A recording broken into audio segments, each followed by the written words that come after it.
Muy buenas tardes, queridos participantes.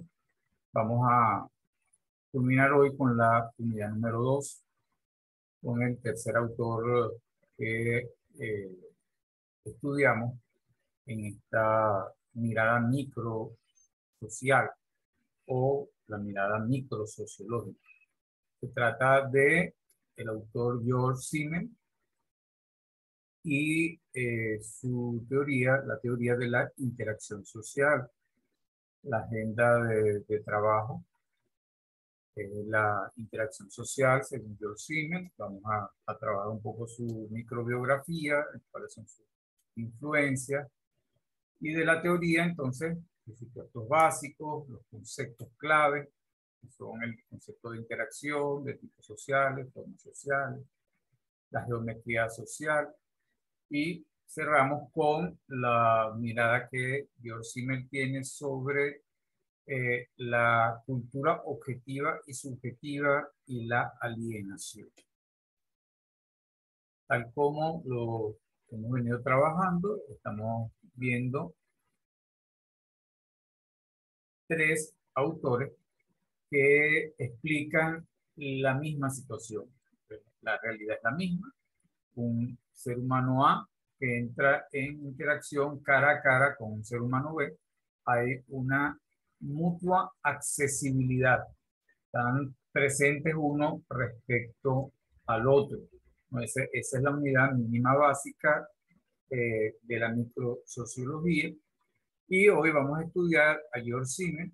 George Simmel es de origen alemán, con una característica bien interesante, que es que siendo alemán, su origen es judío, de padres judíos, aun cuando convertidos al catolicismo el padre y al protestantismo la madre, pero ustedes a estas alturas de su vida ya habrán escuchado el gran problema judío en Alemania, como, bueno, eso no lo inventó Hitler ni lo inventó el partido nazi, sino que el rechazo social, el racismo instalado, venía de muchísimo antes. Y eso marcó la vida de George Simmel, ese origen judío, hasta el punto incluso que, a pesar de su brillantez y de sus capacidades, él le costó muchísimo ingresar como profesor en la universidad y bueno, lo logró casi al final de su vida en una universidad, digamos, segunda o tercera categoría en Alemania, ¿no? Entonces, bueno, estos elementos son importantes. Se dice, según los estudiosos de su obra, que el haber sido una persona marginada lo colocó para efectos de la sociología en una postura bien interesante porque, bueno, el sociólogo mira como desde afuera, como quien está asomado y puede observar con detenimiento lo que está ocurriendo en ese espacio que está siendo observado. Entonces, esa capacidad de observación como desde afuera la desarrolla con mucha naturalidad George Simmel, hasta el punto, bueno, que él logra hacer unas descripciones muy, pero muy amplias y profundas acerca del comportamiento de los seres humanos en sus relaciones.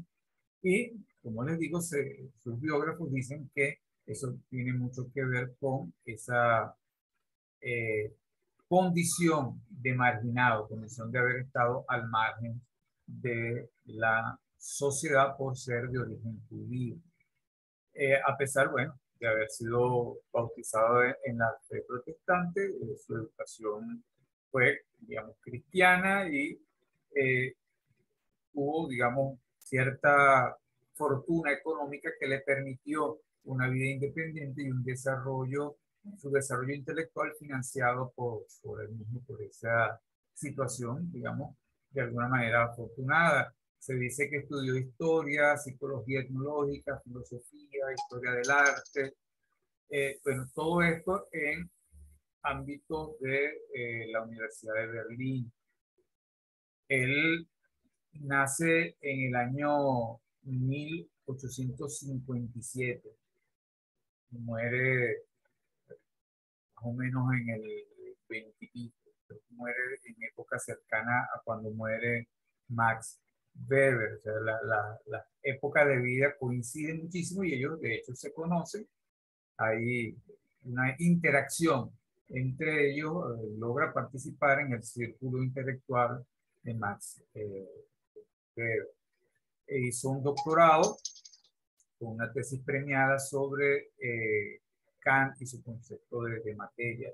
Ya vamos a ver más adelante que su más importante influencia viene de la filosofía kantiana. Esa mirada de Kant, que ya la describimos con Max Weber, esos supuestos, digamos, esa filosofía de Kant va a tener un importante impacto y desarrollo en la sociología simmeliana. Fue profesor de filosofía en la Universidad de Wilhelm en Berlín. Las principales materias que dictó fue lógica, filosofía de la historia, ética, psicología social y sociología. En el año 90 de ese siglo XIX contrae matrimonio con una profesora de dibujo, pintora y escritora de apellido Kinel, quien a partir de 1900 también escribe libros filosóficos bajo el seudónimo de María Luis Eckendorff. Organizaba tertulias de intercambio intelectual que frecuentaban intelectuales bien de renombre, como Rainer Maria Rilke, Husserl, Lepsius, Sabine y Reinhold, Heinrich Ricker, Marianne y Max Weber. En ese ámbito se conocieron y compartieron estos dos muy importantes sociólogos alemanes de esta época, finales del siglo XIX, principios del siglo XX. Fue conferencista sobre problemas de lógica, de ética, de estética, de sociología de la religión, de psicología social y sociología. Ya lo habíamos dicho, fue víctima del antisemitismo, ese racismo que excluía fundamentalmente a los judíos en Alemania. Bueno, todavía la gente en el poder de Israel acusan de antisemitismo a todo el que critica las políticas del Estado de Israel. Destacan sus biógrafos esa condición marginada, fallece a finales de 1918. Él ya les adelantaba que entre sus principales influencias está el kantianismo. El elemento que resaltamos nosotros es ese que plantea Kant, de que los seres humanos por naturaleza van clasificando lo que perciben y lo van ordenando en la mente. Eso se denomina categorización. Lo que hace Simmel es llevar esa categorización a una expresión bien desarrollada, y entonces él genera una teoría sociológica sobre la base de las categorías construidas. Fíjense que es algo muy parecido a el planteamiento de Weber de los tipos ideales. Los tipos ideales es, digamos, una expresión de la categorización.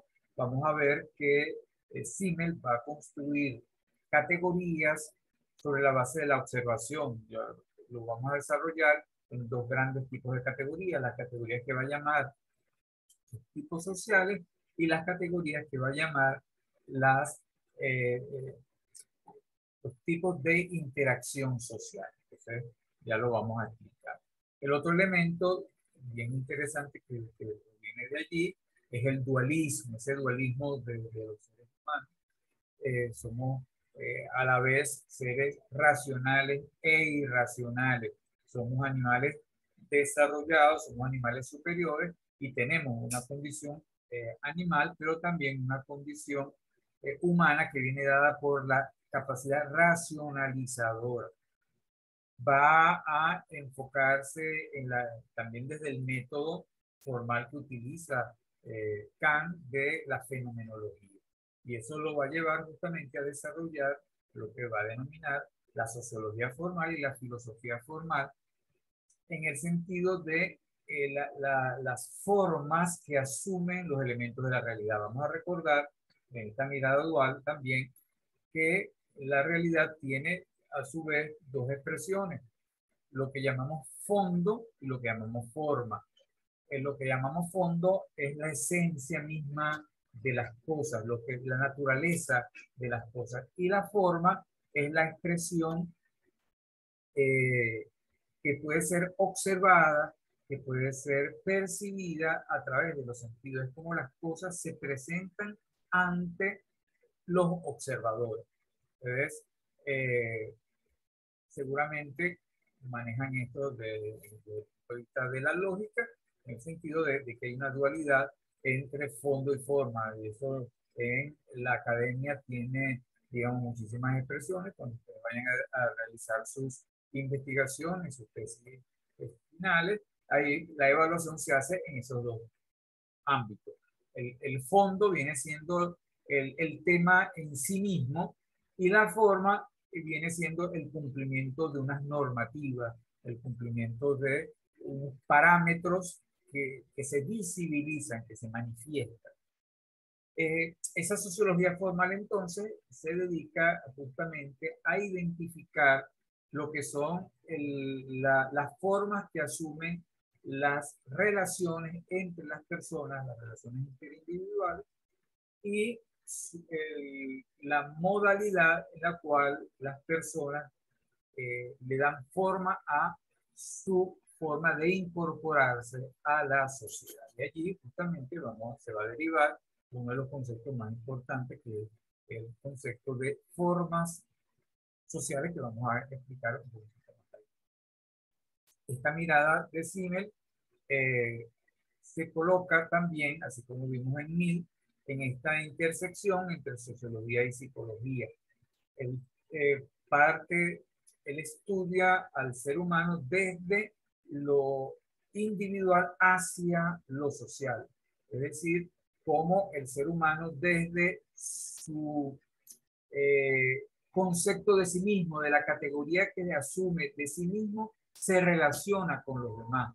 Es la construcción de las relaciones sociales a partir de patrones, de pautas de comportamientos que van a definir la forma que asume cada una de las personas en función de sus relaciones con los demás, desde el individuo hacia la sociedad. Y eso entonces lo ubicamos aquí en esta frontera entre lo psicológico y lo social. Él no se mete con el tema de las influencias internas en el comportamiento humano, sino en cómo desde el propio individuo, desde cómo el individuo se mira a sí mismo, va a construirse como un personaje de la vida, y desde ese personaje de la vida se va a relacionar con las demás personas. Y eso va a estar justamente ubicado aquí en esta frontera entre la sociología y la psicología. De allí entonces identificamos lo que son los supuestos claves de esta teoría. Él primero plantea que cada individuo es un ser singular. Se parece mucho a aquello que dicen que cada uno de los seres humanos es un ser único. Esa singularidad de la persona es una construcción que hace el propio individuo en base a sus relaciones con los demás, al modo como se va a relacionar con los demás. Las partes materiales singulares de cada uno de los individuos es la verdadera realidad, mientras que los movimientos y las modificaciones son mutuamente causados por ser algo que no es asible. En cierto modo, solo serían realidades de segundo grado. Es decir, entonces la realidad es una construcción, es una construcción. Y es una construcción que hacen los individuos en su relación con los demás. Simmel, a diferencia de otros sociólogos, que tal cual se lo hemos manifestado, gran parte de los sociólogos parten del supuesto de que la realidad es una sola y que existen muchos puntos de vista. Simmel no. Simmel plantea que los seres humanos construyen su realidad en su relación con los demás. De tal manera que para Simmel hay una diversidad de realidades construidas por los propios ante las cuales reacciona. Hay muchas realidades, pero existe una sola verdad. Esa es la mirada filosófica de George Simmel. Fíjense que anda en sentido contrario a la del resto de la sociología, que se plantea que la realidad es una sola y lo que existen es diferentes miradas con respecto a a esa propia realidad. Para Simmel la sociedad es una unidad, es producto de la suma de los intereses y fines de las personas. Es decir, cada persona se relaciona con los demás en función de lo que busca racionalmente. Otra vez, con Kant, la racionalidad es la defensa de intereses, es la búsqueda de fines que debe ser defendido por cada uno de los individuos que participan de manera espontánea y se somete a las reglas de juego de la sociedad. El individuo, en este caso, entonces cada individuo humano está determinado en toda su esencia y en sus manifestaciones, otra vez la dualidad, la esencia es el fondo y las manifestaciones, la forma, por vivir bajo el efecto recíproco de actuar con otros seres humanos. Esta reciprocidad forma parte de la naturaleza humana. Los seres humanos, por naturaleza, según plantea George Simmel, nos hacemos accesibles a otros seres humanos y nos influimos mutuamente. Y eso nos hace entonces la construcción mutua de la realidad en conjunto. Entonces, ese vivir en acción recíproca es lo que construye la realidad cotidiana de las personas. De allí entonces que los seres humanos por naturaleza seamos seres sociales.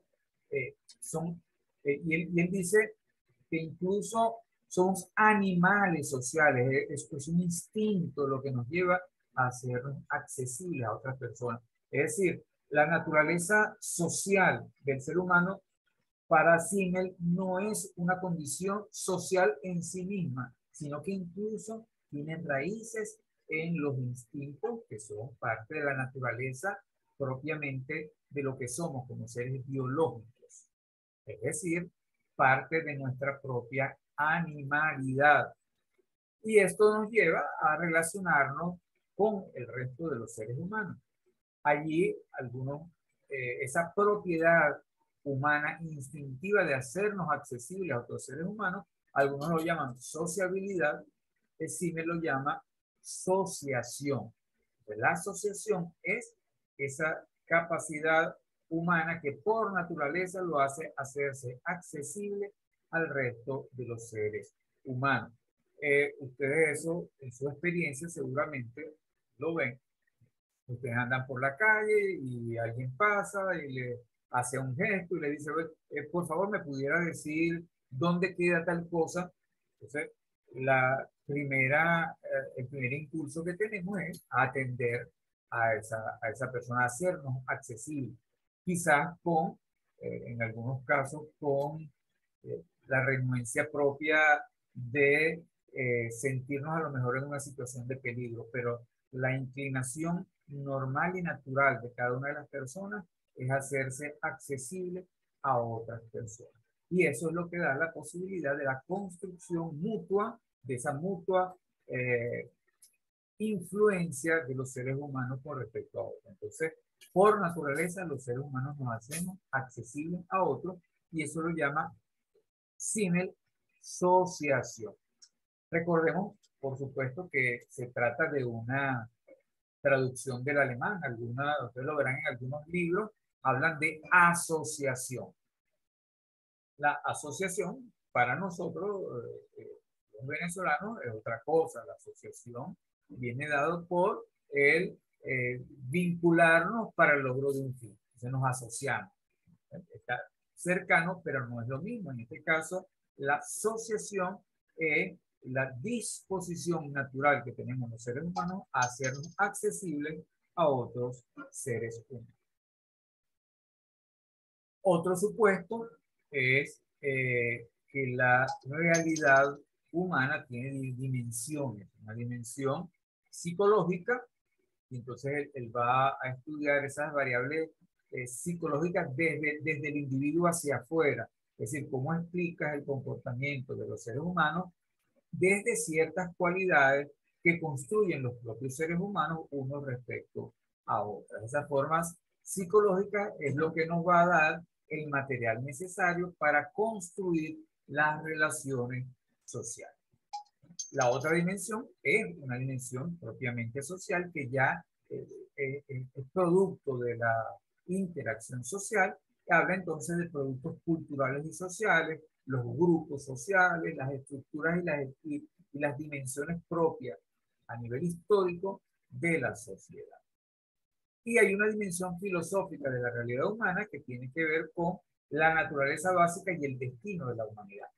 Él, al definir estas tres dimensiones, va a convertirlas en tres dimensiones de la realidad humana y por tanto de lo que es el estudio sociológico, así como nosotros hablamos de las dimensiones sociológicas, lo micro, lo meso y lo macro. Aquí Simmel lo define por la vía de el primer nivel psicológico, que sería el nivel interindividual, un segundo nivel que habla de los colectivos humanos, que nosotros lo vemos acá en sociología como en la tercera unidad, el nivel mesosocial, y un nivel macro que viene siendo el de los grandes fines y los grandes medios de la naturaleza humana, y él lo ubica en el ámbito filosófico. Algunos dicen que él se quedó pendiente por construir, fue construyendo su sociología de manera emergente, desde lo psicológico, pasando por lo social, hasta tratar de hacer una visión que él la llamaba metafísica, una dimensión muy amplia de lo que es la realidad humana. Entonces, esa mirada emergente es la que Simmel da de lo que es la realidad humana. Una mirada desde lo individual, una mirada desde los colectivos y una mirada desde lo global.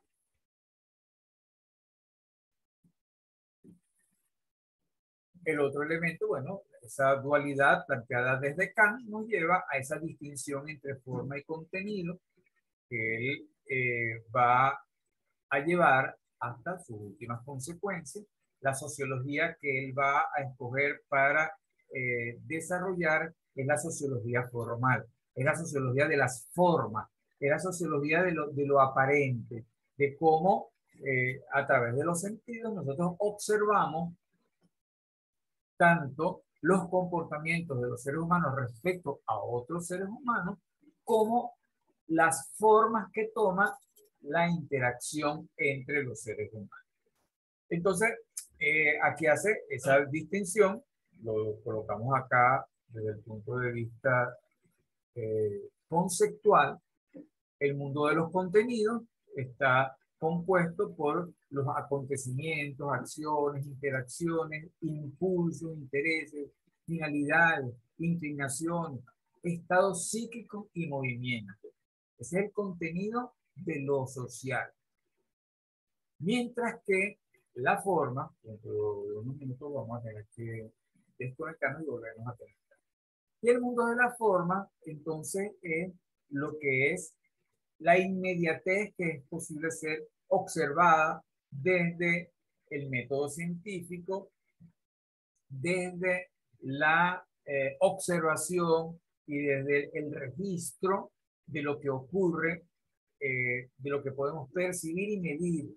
Entonces, por eso habla en el mundo de la forma desde ciertos modelos, de ciertas categorías que los seres humanos por naturaleza construimos y que la sociología la lleva a su máxima expresión, entonces tratando de establecer lo que son las regularidades del comportamiento social, bien sea de los individuos hacia lo social o bien sea de los llamados colectivos humanos. Entonces, ese es el mundo de los fenómenos formales, que algunos entonces plantean que se trata de una especie de fenomenología de la construcción sociológica de George Simmel.